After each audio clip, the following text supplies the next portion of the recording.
Hey guys, this is Bhuvanesh. Actually, இன்னைக்கு நம்ம என்ன வீடியோ பார்க்க போறோம் அப்படின்னா ரிலேஷன்ஷிப், லவ் ரிலேஷன்ஷிப்பாக இருக்கலாம், இல்லை ஃப்ரெண்ட்ஸ் ரிலேஷன்ஷிப்பாக இருக்கலாம். ஒரு பர்சனுக்கும் இன்னொரு பர்சனுக்கும் இருக்கக்கூடிய திங்ஸ் தான் ரிலேஷன்ஷிப். ஸோ இது என்ன ரிலேஷன்ஷிப்பாக வேணா இருக்கலாம். அந்த ரிலேஷன்ஷிப் பெட்டர் ஆகிறதுக்கும், அந்த ரிலேஷன்ஷிப்பில் பெருசாக ப்ராப்ளம் வராமல், இல்லை ப்ராப்ளம் வந்தாலும் அதை எப்படி நம்ம சொல்யூஷனோட ஈஸியாக ஃபைண்ட் அவுட் பண்ணலாம் அப்படின்ற ஒரு 10 to 12 அட்வைசஸ் பற்றி தான் நம்ம இந்த வீடியோவில் பார்க்க போகிறோம். ஸோ நான் ஒன்றும் ரிலேஷன்ஷிப் அட்வைசர்லாம் கிடையாது. என்னோட பர்சனல் லைஃப்லையும் அண்ட் தென் என்னோட பர்சனல் ஃப்ரெண்ட்ஸ் லைஃப்ல நடந்த இதுல இன்சிடென்ட்ஸ்ல இருந்து நான் என்னென்ன எக்ஸ்பீரியன்ஸ்லாம் கெயின் பண்ணேன், இல்லை நான் என்னென்ன திங்ஸ் எல்லாம் என் ரிலேஷன்ஷிப்ல மிஸ்டேக் பண்ணி நான் லேர்ன் பண்ணிக்கிட்டேன் அப்படின்றதுல இருந்து தான் ஒரு 10 to 12 டிப்ஸ் வந்து இதுல டிஸ்கஸ் பண்ணிருக்கோம். ஸோ நம்ம வீடியோக்குள்ள போலாம். Let's get into the video guys. நம்ம இந்த வீடியோ ஃபுல்லாவே ஒரு பொண்ணு பையன் லவ் ரிலேஷன்ஷிப் வச்சு நம்ம இந்த வீடியோ கிரியேட் பண்ணிப்போம். ஸோ ஏன்னா அதுதான் மோஸ்ட் என்கேஜிங்கா இருக்கும். ஸோ ஃபர்ஸ்ட் அட்வைஸ் என்ன அப்படின்னா, உங்களோட effective communication. So effective your communication. So communication தான் நீங்கள் எந்த ரிலேஷன்ஷிப்பில் போனாலுமே அதோட பேஸ் அண்ட் ஃபவுண்டேஷன். ஸோ இந்த கம்யூனிகேஷன் ஃபவுண்டேஷனில் நீங்கள் ஸ்ட்ராங்காக இருந்தீங்க அப்படின்னா உங்களால் ரிலேஷன்ஷிப்பை எவ்வளோ நாளைக்கு வேணால் பெட்டராக எடுத்துகிட்டு போக முடியும். கம்யூனிகேஷன் இன் த சென்ஸ் அந்த ரிலேஷன்ஷிப்பில் வரக்கூடிய ப்ராப்ளமை சால்வ் பண்ணுறது, ரெண்டு பேர்த்துக்கும் இருக்கக்கூடிய ஈகோ கிளாஷை சால்வ் பண்ணுறது, யாராவது ஒருத்தர் வந்து விட்டு கொடுத்து போய் தான் ஆகணும் எந்த ரிலேஷன்ஷிப்பாக இருந்தாலுமே சரி. ஸோ அதனால் விட்டு கொடுத்து போகிறது, உங்களோட கம்யூனிகேஷனை எஃபெக்டிவாக யூஸ் பண்ணி ஒரு ப்ராப்ளம் வருது அப்படின்னா அதை வந்துட்டு நீங்கள் சால்வ் பண்ணுறது. ஸோ என்ன அப்படின்னா 100% டிரான்ஸ்பரண்ட்டாக உங்களோட திங்ஸ் இருக்கணும். ஸோ சம்டைம்ஸ் 100% டிரான்ஸ்பரண்ட்டாக இருக்கிறதுமே நம்மளை பற்றி அவங்களுக்கு எல்லாமே தெரிஞ்சு அட்வான்டேஜாக எடுத்துக்கிட்டு ஒரு பேக் ஃபயராகவும் ஆகிறதுக்கு நிறைய சான்சஸ் இருக்குது. பட் நீங்கள் உங்களோட 100% டிரான்ஸ்பரண்ட்டாக உங்களோட பார்ட்னருக்கோ இல்லை உங்களோட அதர் ரிலேஷன்ஷிப் பர்சன்ஸ்க்கு ப்ரொவைட் பண்ணுங்க. ஸோ ஒருத்தருக்கு 100லேருந்து 200% ட்ரூவாக இருக்கிறதுல தப்பே கிடையாது. ஸோ அப்படி இருந்து ட்ரை பண்ணி பாருங்க. ஸோ அது வந்துட்டு உங்களோட எஃபெக்டிவ் கம்யூனிகேஷனால பெட்டர் ரிசல்ட்ஸ் வந்துட்டு அந்த ரிலேஷன்ஷிப்பில் உங்களுக்கு ப்ரொவைட் பண்ணும். செகண்ட் அட்வைஸ் என்னன்னு சொல்லி பார்த்துருந்தீங்க அப்படின்னா, குவாலிட்டியான டைம். ஸோ குவாலிட்டி டைம் வந்துட்டு நம்ம 24 hours கூடவே இருக்கோம், இல்லை வந்துட்டு எப்போவுமே கூடவே இருக்கோம் அப்படின்னா அது குவாலிட்டியான டைம் கிடையாது. ரெண்டு பேரும் எவ்வளோக்கு எவ்வளோ குவாலிட்டியாக டைம் ஸ்பெண்ட் பண்ணியிருக்கீங்க. ஸோ ரெண்டு பேரும் ஒன்றா இருந்து இந்த ஃபோன்லாம் இல்லாமல், யாரோட தொந்தரவும் இல்லாமல் ரெண்டு பேரும் எந்த அளவுக்கு நீங்கள் பேசியிருக்கீங்க அப்படின்றது தான் குவாலிட்டியான டைம். ஸோ நீங்கள் உங்கள் பார்ட்னர் கூட இருக்கீங்க அப்படின்னா உங்கள் ஃபோன் உங்க கூட இருக்குது அப்படின்னா அதை தூக்கி ஓரமாக வச்சுருங்க, சைலண்டில் போட்டுருங்க, மியூட்டில் போட்டுருங்க, ஏரோப்ளைன் மோடில் கூட போட்டுருங்க. பட் அவங்க கூட எந்த அளவுக்கு குவாலிட்டியாக டைம் ஸ்பெண்ட் பண்ணுறீங்க, ஸோ ரெண்டு பேரும் எந்த அளவுக்கு அண்டர்ஸ்டாண்டிங்காக புரிஞ்சுக்கிறீங்க, அந்த குவாலிட்டியான டைமில் என்ன பண்ணணும்னு நினைக்கிறேன். ஸோ பர்சனல்லேருந்து ப்ரொஃபஷ்னல்லேருந்து எல்லாத்தையும் பேசி எந்த அளவுக்கு நீங்கள் அண்டர்ஸ்டாண்ட் பண்ணிக்கிறீங்க அப்படின்றது தான் அந்த குவாலிட்டியான டைமில் இருக்குது. அந்த குவாலிட்டியான டைம் 1 hour ஸ்பெண்ட் பண்ணாலும் நீங்கள் அவங்களுக்காக இருக்கீங்களா அப்படின்றது தான் குவாலிட்டியான டைம்ன்றது. ஸோ குவாலிட்டியான டைம் வந்துட்டு எந்த ரிலேஷன்ஷிப்பாக இருந்தாலும் ஸ்பெண்ட் பண்ணுங்க. தேர்ட் அட்வைஸ் என்னன்னு சொல்லி பார்த்துக்கிட்டிங்கன்னா, ட்ரஸ்ட். Trust is crucial. ட்ரஸ்ட்ன்றது ஒருத்தவங்களை ட்ரஸ்ட் பண்ண வைக்கிறதுன்றது ஒரு பெரிய வேலை, அது பெரிய ஸ்கில்லும் கூட. ஸோ அது வந்துட்டு ஒரு ட்ரஸ்ட் ஒர்த்தியான பர்சனாக மாறுறதுக்கு நீங்கள் கன்சிஸ்டண்ட்டாக உங்களுக்கு அந்த ட்ரஸ்ட்டை கொடுத்துருக்கணும். ஹானஸ்டாக நீங்கள் கம்பல்சரி இருந்திருக்கணும். ஸோ ஒரு நாள் 2 நாள் ஹானஸ்டாக இருந்தால் பத்தாது. உங்களுக்கு ஒரு 3 years ரிலேஷன்ஷிப் இருக்குது, 2 years ரிலேஷன்ஷிப் இருக்குது அப்படின்னா அவங்கள ஸ்டார்ட் பண்ணதுலேருந்து இப்போ வரைக்கும் நீங்கள் உங்களோட ட்ரஸ்ட்டையும் ஹானஸ்டையும் நீங்கள் ப்ரொவைட் பண்ணியிருக்கணும். ஸோ அப்படி ப்ரொவைட் பண்ணியிருந்தீங்க அப்படின்னா தான் நீங்கள் அந்த பர்சனுக்கு ட்ரஸ்ட் ஒர்த்தி ஆகிருப்பீங்க. அண்ட் தென் அதுதான் பெட்டர் ரிலேஷன்ஷிப்பாகவும் இருந்திருக்கும். ஸோ அதனால் நீங்கள் பெட்டர் ரிலேஷன்ஷிப்பில் நீங்கள் ஒரு பெட்டர் பர்சன் ஆகணும் அப்படின்னா நீங்கள் ட்ரஸ்ட்டை வந்து கம்பல்சரி நீங்கள் அவங்கள ட்ரஸ்ட் பண்ணணும், அவங்க உங்களை ட்ரஸ்ட் பண்ணணும். நீங்கள் பிகம் அ ட்ரஸ்ட் ஒர்த்தி பர்சனாக மாறணும். ஸோ அது ஒரே நாளில் மாறிடாது. கன்சிஸ்டண்டா நீங்க ஹானஸ்டா இருக்கீங்க அப்படின்னா கம்ப்ளீட்டா ஒரு நாள் அவங்க அண்டர்ஸ்டாண்ட் பண்ணிப்பாங்க, உங்க மேல ட்ரஸ்ட் வந்து இன்க்ரீஸ் ஆகும். ஃபோர்த் அட்வைஸ் என்னன்னு சொல்லி பார்த்துக்கிட்டீங்கன்னா, vulnerability. allows your vulnerability to your partner. So உங்களுக்கு என்னென்ன வல்னரபிலிட்டி இருக்கு அப்படின்றத உங்க பார்ட்னர்கிட்ட சொல்லுங்க.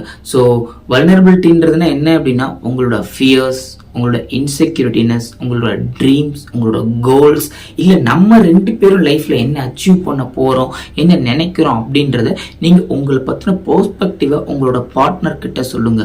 ஸோ அது வந்துட்டு சம்டைம் பேக் ஃபயர் ஆகிறதுக்கு நிறைய சான்சஸ் இருக்கு. இந்த ரிலேஷன்ஷிப் கரெக்டாக போய் எண்ட் ஆகல அப்படின்னா, ஸோ அப்படி சொன்னி அப்படின்னு சொல்லிட்டு பேக் ஃபயர் ஆகிறதுக்கும் நிறைய சான்சஸ் இருக்கு. பட் அந்த person important.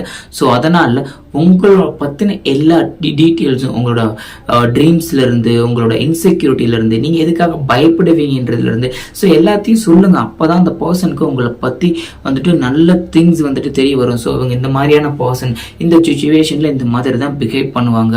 So and then வந்துட்டு இந்த டைம்ல அவங்க ஃபியரா இருப்பாங்க, இன்செக்யூரா ஃபீல் பண்றாங்க. இந்த இதுல ஸ்டார்ட் பண்ணி எல்லாத்தையுமே நீங்க சொல்லுங்க. ஸோ அப்பதான் வந்துட்டு உங்க பார்ட்னருக்கு உங்க மேல இருக்க ட்ரஸ்டும் சரி, ஒரு மதிப்பும் சரி இம்ப்ரூவ் ஆகும். உங்களை பத்தி நல்ல இம்பாக்ட் வந்துட்டு கிரியேட் ஆகும். ஸோ இது மென் அண்ட் விமன் 2 பேருக்குமே காமனான திங்ஸ் தான். இந்த காமனான திங்ஸ் தான் நீங்க ப்ரொவைட் பண்ண போறீங்க. 5th அட்வைஸ் என்னன்னு சொல்லி பாத்தீங்கன்னா அப்படின்னா ரெஸ்பெக்ட் பவுண்டரிஸ். ஸோ அப்படின்னா என்னன்னா, ஸோ உங்களோட பார்ட்னராக தான் இருப்பாங்க, ஸோ உங்களோட பார்ட்னராக தான் இருக்காங்க. பட் அவங்களுக்குன்னு ஒரு சில பவுண்டரிஸ் இருக்கு. ஸோ அது ஃபிசிக்கலி, எமோஷ்னலி, ஸோ என்ன வயசு வேணா இருக்கலாம். அவங்களோட பவுண்டரிஸை நீங்க ரெஸ்பெக்ட் பண்ணுங்க. ஸோ அதுக்கு நான் ரொம்ப அட்வான்டேஜ் எடுத்துக்கிட்டு எல்லா இடத்துலையுமே நான் அந்த பவுண்டரியை கிராஸ் பண்ணுவேன் அப்படின்றது இல்லாம, ஸோ அவங்களுக்கு இருக்கக்கூடிய திங்ஸ், அவங்களுக்கு இருக்கக்கூடிய பவுண்டரிஸை கிராஸ் பண்ணாம, அவங்க தான் உங்களோட பார்ட்னர் அப்படின்னு இருந்தாலுமே அவங்களுக்குன்னு ஒரு சில பர்சனல் பவுண்டரிஸ் இருக்கும். ஸோ அது பிசிக்கலா, மென்டலா, எமோஷனலா எப்படி வேணா இருக்கலாம். அந்த பவுண்டரிஸை கிராஸ் பண்ணாம நீங்க அதுக்குள்ள அவங்கள்ட்ட நீங்க என்ன வேணா கேட்கலாம். அவங்களோட பவுண்டரிஸை கிராஸ் பண்றீங்க அப்படின்னா நீங்க அவங்கள ஓவர் ரூல் பண்றீங்கன்னு அர்த்தம். ஸோ அதுல உங்களோட ட்ரஸ்ட் கொஞ்சம் உடைய ஸ்டார்ட் பண்ணும். ஸோ அதனால அவங்களோட பவுண்டரிஸை எப்பவுமே கிராஸ் பண்ணிடாதீங்க. ஸோ போட்டும் கொஞ்சம் டைம் எடுத்து அவங்க உங்களோட பர்சன் ஆனதுக்கு அப்புறம் வேணா நீங்க கிராஸ் பண்ணலாம். பட் ரிலேஷன்ஷிப்ல இருக்கும்போது, அதுவும் லவ்ல இருக்கும்போது, ஸோ இந்த பவுண்டரிஸை கிராஸ் பண்ணாம இருக்கிறது ரொம்பவே பெட்டரா இருக்கும். Conflict resolution. ஸோ எந்த ஒரு ரிலேஷன்ஷிப்பாக இருந்தாலுமே கான்ஃப்ளிக்ட்ன்றது வரதான் செய்யும். அன்பு எங்கே அதிகமாக இருக்கும் அங்கதான் பிரச்சனையும் இருக்கும், அங்கதான் பொசசிவ்னஸ் இருக்கும், எல்லாமே இருக்கும். ஸோ அதனால ஒரு பிரச்சனை உங்களுக்கு வருது அப்படின்னா அந்த இதை நீங்க பேசி காம்ப்ரமைஸ் பண்ணுங்க. ஸோ எதனால அந்த பிரச்சனை வந்தது, எதனால நான் இப்படி சொன்னேன், எதனால நீ அப்படி ரியாக்ட் பண்ணன அப்படின்றத ஒரு இடத்துல பேசி வந்துட்டு அந்த பிரச்சனையை சால்வ் பண்ண ட்ரை பண்ணுங்க. ஸோ நீங்க அந்த பிரச்சனை ஸ்டார்ட் ஆயிடுச்சு அப்படின்னா அதை வந்துட்டு ஒரு மாசம் கழிச்சு 2 மாசம் கழிச்சு சால்வ் பண்ண ட்ரை பண்ணாம, என்னோட பர்சனல் சஜஷன் என்ன அப்படின்னா, அந்த பிரச்சனை அன்னைக்கு நடந்துருச்சா அன்னைக்கு 12 மணிக்குள்ள அந்த பிரச்சனைக்கான சொல்யூஷனை ஃபைண்ட் அவுட் பண்ணி 2 பேரும் இதனாலதான் நான் இதை சொன்னேன், இதனாலதான் நான் இப்படி ரியாக்ட் பண்ணேன், ஸோ இந்த இடத்துல நீ பண்ணது எனக்கு பிடிக்கல, நீ கொஞ்சம் சேஞ்ச் பண்ணிக்க அப்படின்றதுல ஸ்டார்ட் பண்ண அந்த பிரச்சனைக்கான சொல்யூஷனை நீங்க ஃபைண்ட் அவுட் பண்ணி அந்த பிரச்சனையை அன்னையோட முடிச்சிட்டீங்க அப்படின்னா நெக்ஸ்ட் டே ஸ்டார்ட் பண்ணும்போது நீங்க ஃப்ரெஷ்ஷா ஸ்டார்ட் பண்ணலாம். ஸோ நீ தான் நான் தான் அப்படின்னு சொல்லி பிரச்சனை போட்டுக்காம அந்த பிரச்சனை அதோட முடிஞ்சிருச்சு. ஸோ நெக்ஸ்ட் ஒர்க் என்ன அப்படின்றத பார்க்கலாம். ஸோ அதனால ஒரு ப்ராப்ளம் இருக்கு அப்படின்னா அந்த ப்ராப்ளம்கான சொல்யூஷன் அன்னைக்கே ஃபைண்ட் அவுட் பண்ணி அதை அன்னைக்கே முடிக்க ட்ரை பண்ணுங்க. அது பெட்டரா இருக்கும். எந்த ப்ராப்ளமா இருந்தாலும் சரி அந்த பேசி காம்ப்ரமைஸா போறது ரொம்பவே முக்கியம். ஈகோ இருந்துச்சு அப்படின்னா கொஞ்சம் தூக்கி போட்டு உட்காந்து பேசுங்க, ஈஸியா சால்வ் ஆயிடும். ஸோ அவங்ககிட்ட ஈகோ காட்டுறதுல எந்த யூஸுமே கிடையாது. 7th அட்வைஸ் என்ன அப்படின்னு சொல்லி பாத்தீங்கன்னா அப்ரிசியேஷன் அண்ட் அஃபெக்ஷன். ஸோ நம்ம எங்கெங்கேயோ அப்ரிஷியேட் பண்ணோம், நம்ம ஃப்ரெண்ட்ஸ் பண்ணியிருப்பாங்க, நம்ம கொலீக் பண்ணியிருப்பாங்க, எல்லா இடத்துலையும் அப்ரிஷியேட் பண்ணியிருப்போம். பட் நம்ம பார்ட்னரை இல்லை நம்ம ரிலேஷன்ஷிப்ல இருக்கக்கூடிய பர்சனை அப்ரிஷியேட் பண்ண கண்டிப்பா தவறு இருக்கும். ஸோ அவங்க ஏதாவது ஒரு சின்ன விஷயம் பண்றாங்க, சின்ன விஷயம் அச்சீவ் பண்றாங்க, இல்லை இதை பத்தி சொல்றாங்க அப்படியே சூப்பர்ப்பா நீ நல்லா பண்ணுன, சரி நீ நல்லா இது பண்ணியிருந்த அப்படின்ற அப்ரிஷியேட் பண்ணுங்க. ஸோ அப்ரிஷியேட் பண்ணும்போது அவங்களுக்கு ஒரு சின்ன வந்துட்டு ஒரு கிராட்டிடியூட் கிடைக்கும். ஸோ ஓகே நம்ம அப்ரிஷியேட் பண்றாங்க அப்படின்ற ஒரு சின்ன ஹாப்பினஸ் கிடைக்கும். அந்த மூமெண்ட்டை அவங்க என்ஜாய் பண்ணுவாங்க. ஸோ அதனால சின்ன விஷயமா இருந்தாலும் அதை அப்ரிஷியேட் பண்ணுங்க. ஒரு ஃபுட்டு சமைச்சதா இருக்கலாம், அதை நீங்க அப்ரிஷியேட் பண்ணலாம். இல்லை அவங்க ஒரு சின்ன ஒர்க் பண்ணிட்டு அதை அவங்ககிட்ட காட்டியிருக்கலாம், அதை நீங்க அப்ரிஷியேட் பண்ணிருக்கலாம். சின்ன சின்ன விஷயத்தை அப்ரிஷியேட் பண்ணுங்க. சின்ன சின்ன விஷயத்துல இருந்து தான் அவங்க ஹாப்பினஸே ஃபைன் பண்ணுவாங்க. ஸோ அப்ரிஷியேட் பண்ண மறந்துடாதீங்க. So and then 8th tips என்ன அப்படின்னு சொல்லி பார்த்தீங்கன்னா ஃபர்கிவ்னஸ். ஸோ ஃபர்கிவ்னஸ்னா நீங்கள் அவங்கள மன்னிச்சு விடுறது. ஸோ அவங்க பெரிய தப்பு பண்ணிட்டாங்க, அதுக்காக நான் வந்து பெரிய புத்தன் நான் மன்னிச்சு விடுறேன் அப்படின்லாம் இல்லாமல் சின்ன சின்ன மிஸ்டேக்ஸாக இருக்கலாம். மேபி அவங்க வந்துட்டு லேட்டாக வரும்போது, ஓகேப்பா இன்னைக்கு நீ ஒரு நாள் தானே லேட்டாக வந்த, ஸோ நோ இஷ்யூஸ், நான் 10 நிமிஷம் வெயிட் பண்ணிட்டு போகிறேன் அப்படின்னு சொல்லி ஃபர்கிவ் பண்ணுறதா இருக்கலாம். ஸோ ஏதாவது சின்ன சின்ன ப்ராப்ளம் வரும்போது சரி ஓகே இது தெரியாமல் நீ பண்ணிட்டு அப்படின்னு சொல்லிட்டு மன்னிச்சு விடுறதாங்க. ஃபர்கிவ்னஸ் வந்துட்டு ரொம்பவே முக்கியம். அந்த ஃபர்கிவ்னஸை பின்னாடி வச்சுக்கிட்டு ஸோ நீ இன்னைக்கு அப்படி பண்ணல, நான் இன்னைக்கு இப்படி பண்றேன் அப்படின்னு சொல்லி ரிவெஞ்ச் எடுக்காம அந்த மூமெண்ட்ல ஃபர்கிவ் பண்ணிட்டீங்க அப்படின்னா, மன்னிச்சு விட்டீங்க அப்படின்னா அதை அப்படியே விட்டுருங்க. அடுத்த ப்ராப்ளம் வரும்போது சால்வ் பண்ணிக்கலாம். பட் ஃபர்கிவ்னஸ் ரொம்பவே முக்கியமான விஷயம். சின்ன சின்ன ஃபர்கிவ்னஸ்னால தான் அந்த ரிலேஷன்ஷிப் பெட்டராக போகுது, ஃபியூச்சர்ல நல்லாவே இருக்க போகுது. ஸோ அதனால ஃபர்கிவ் பண்ண கத்துக்கங்க, ஃபர்கிவ் பண்ணா ஏத்துக்கவும் கத்துக்கங்க. 9th அட்வைஸ் என்னன்னு சொல்லி பார்த்துருங்க அப்படின்னா சப்போர்ட் ஈச் அதர். ஸோ இந்த இடத்துல நிறைய பேர் மிஸ்டேக் பண்றாங்க. ஸோ எல்லாருக்குமே குட் அண்ட் பேட் டைம்னு இருக்க தான் செய்யும். லைஃப்ல பிறந்துட்டோம் அப்படின்னா குட் டைமும் இருக்கும், பேட் டைமும் இருக்கும். ஸோ அந்த குட் டைம்ல நீங்க அவங்கள சப்போர்ட் பண்ணணும், அவங்க கூட இருக்கணும். பேட் டைம்ல கம்பல்சரி அவங்க கூட இருந்து சப்போர்ட் பண்ணணும். ஸோ இப்போ நம்ம ஒரு விஷயம் எடுக்கிறோம், நம்ம ஒரு ஸ்டாண்ட் எடுக்கிறோம், ஒரு பிஸ்னஸ் எடுக்கிறோம், இல்லை நம்ம ஒரு ஏதாவது ஒரு ஒர்க்ல ஏதாவது ஒரு ப்ரோக்ரஸ் பண்றோம் அப்படின்னா அதுல வந்து ஒரு பேட் டைம் வரும். ஸோ அந்த பேட் டைம் வந்தோன்னா ஓகே உன்னாலதான் இப்படி ஆயிடுச்சு அப்படின்னு சொல்லிட்டு நீங்க விட்டுட்டு போகாம சரி ஓகே 2 பேரும் தான் இதை ட்ரை பண்ணோம், இது முடியல, இல்லை நீ இதை ட்ரை பண்ண உன்னால முடியல, இது கொஞ்சம் பேக் ஃபயர் ஆயிடுச்சு. ஸோ அப்படின்ற பட்சத்தில் நம்ம வேற எப்படி ட்ரை பண்ணலாம், இந்த இதுக்கு எப்படி நம்ம சொல்யூஷன் ஃபைண்ட் அவுட் பண்ணலாம். ஸோ இந்த இடத்துல இருந்து நம்ம எப்படி ட்ராக் மாறி நம்ம ஃபேஸ் எப்படி சேஞ்ச் பண்ணலாம் அப்படின்றத நீங்க வந்து ஃபைண்ட் அவுட் பண்ணுங்க. ஸோ அந்த இடத்துல நீங்க சப்போர்ட் பண்ணி நில்லுங்க. யார் போனாலும் பரவாயில்ல, நான் இந்த இடத்துல நிக்கிறேன், நான் உனக்கு இந்த இடத்துல சப்போர்ட் பண்ணி கொடுக்குறேன், நான் நிற்பேன் அப்படின்னு சொல்லி நில்லுங்க. ஸோ அந்த சப்போர்ட் பண்ணும்போது உங்களோட ரிலேஷன்ஷிப் வந்துட்டு பெட்டர் ஆகிறதுக்கு நிறைய சான்சஸ் இருக்கு. அவங்க உங்க மேல வச்சிருக்க மதிப்பு நிறையவே இம்ப்ரூவ் ஆகும். 100% என்ன 500% இம்ப்ரூவ் ஆகிறதுக்கு நிறைய சான்சஸ் இருக்கு. ஸோ அதனால அவங்கள சப்போர்ட் பண்ண மறந்துடாதீங்க, சப்போர்ட் பண்ணுங்க எப்பவுமே, குறிப்பா பேட் டைம்ஸ்ல. 10th அட்வைஸ் என்னன்னு சொல்லி பார்த்துட்டீங்க அப்படின்னா surprise and small gestures. So small gifts provide பண்ணலாம், சர்ப்ரைஸ் பண்ணலாம். சர்ப்ரைஸ் இந்த சென்ஸ் நீங்கள் ஒரு பெரிய கிஃப்ட் வாங்கி நான் வந்துட்டு ஒரு 1 lakh 2 lakh போட்டு தான் கிஃப்ட் வாங்கி சர்ப்ரைஸ் பண்ணணும்னு இல்லை. ஒரு ஃபோன் கால் கூட ஒரு சின்ன சர்ப்ரைஸ் தான். நீங்கள் ஆஃபீஸில் ஒர்க் பண்ணிட்டு இருப்பீங்க, ஸோ அந்த டைமில் ஜஸ்ட் நீங்கள் உங்களுக்கு கால் பண்ணி ஓகே நான் பேசணும் போல இருக்கு அப்படின்னு சொல்லி சொன்னீங்க அப்படின்னா அதுவுமே ஒரு சின்ன கிஃப்ட் அண்ட் சர்ப்ரைஸ் தான். இல்லை நீங்கள் வந்துட்டு ஒரு ரிட்டனா கவிதையா எழுதி நீங்க கொடுக்கலாம், நீங்க நினைக்கிறத, இல்லை நீங்க அவங்கள பத்தி என்ன நினைக்கிறீங்களோ அதை ஒரு பேப்பர் பென் எடுத்து நீங்க ஒரு கவிதையை எழுதி கொடுக்கலாம், இல்லை அவங்களுக்கு நீங்க ஒரு பாட்டு எழுதி கொடுக்கலாம், அவங்கள பத்தியே நீங்க எழுதி கொடுக்கலாம். நீங்க எழுதி கொடுத்துறீங்க அப்படின்னா அது வந்துட்டு ஒரு பெரிய சர்ப்ரைஸ். நீங்க ஒரு 1 lakh 2 lakh போட்டு வாங்கி கொடுத்தா கூட அந்த சர்ப்ரைஸ் வந்துட்டு அவங்களுக்கு ஃபுல்ஃபில் ஆகாது. பட் நீங்க எழுதி கொடுக்குறீங்க அப்படின்னா எப்பவுமே அதை அவங்க கூட வச்சுப்பாங்க. அது வந்துட்டு ஒரு பெரிய சர்ப்ரைஸ். ஸோ நீங்கள் ரிட்டனாக எழுதி கொடுக்க ட்ரை பண்ணுங்க.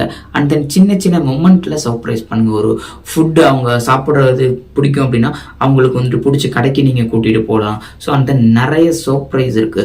ஸோ சர்ப்ரைஸ்க்கு நிறைய செலவு பண்ணாமல் சின்ன சின்ன சர்ப்ரைஸில் ஹாப்பினஸ் ஃபைண்ட் பண்ண ட்ரை பண்ணுங்க. அண்ட் தென் வந்துட்டு அவங்களுக்கு சின்ன சின்ன மொமெண்டமில் சின்ன சின்ன கிஃப்ட்ஸ் நீங்கள் ப்ரொவைட் பண்ணலாம். அவங்க ஏதாவது வாங்கணும்னு சொல்லியிருக்க கிஃப்ட்ஸ் நீங்கள் ப்ரொவைட் பண்ணலாம். ஸோ இந்த ஒரு 10 அட்வைசஸ் தான் உங்க ரிலேஷன்ஷிப்ல நீங்க கீப் பண்ணிட்டு இருந்தீங்க அப்படின்னா உங்க ரிலேஷன்ஷிப் நாளுக்கு நாள் பெட்டராகத்தான் போகும். ஸோ இதில் இன்னும் நிறைய அட்வைசஸ்லாம் இருக்கு. நான் என்னென்ன வேற அட்வைசஸ்லாம் மிஸ் பண்ணியிருக்கேன் அப்படின்றத கமெண்ட்ல மென்ஷன் பண்ணுங்க.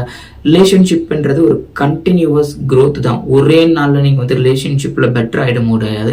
ரிலேஷன்ஷிப்பில் மேக்கிங் மிஸ்டேக்ஸ் பண்ணி தான் நீங்கள் அந்த பர்சன்ட்ட பெட்டர் பர்சன் ஆக முடியும். ஸோ இந்த பர்சன் வந்துட்டு கரெக்டாக இல்லை அப்படின்னு சொல்லிட்டு அடுத்த பர்சனை சேஞ்ச் பண்ணி போகிறத விட இந்த பர்சனுக்கு நம்ம எப்படி பெட்டராக இருக்கலாம் அப்படின்றத பற்றி நம்ம முடிவு பண்ணுவோம். ஸோ பட் இதை நீங்கள் ஒரே சைடாக வச்சுக்கிட்டே வந்துட்டு நான் ஒன் சைட் லெவலாக வச்சுக்கிட்டே வந்துட்டு நீங்கள் ரிலேஷன்ஷிப்பில் பெட்டர் ஆகிட்டு போட தப்பு இல்லை.